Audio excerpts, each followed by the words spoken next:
Okay, here's the expression. We want to simplify this. Now, we're going to use a log law. And the rule is, you change the base. Log of A, base B is equal to log of A divided by log of B. Okay, let's do that. Each one of these will change. So this becomes log of 3 divided by log of 2 times last one.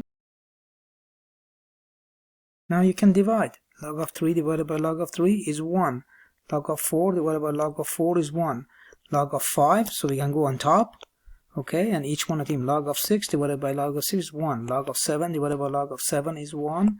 And then you're only going to have log of 8 in here and log of 2 in here.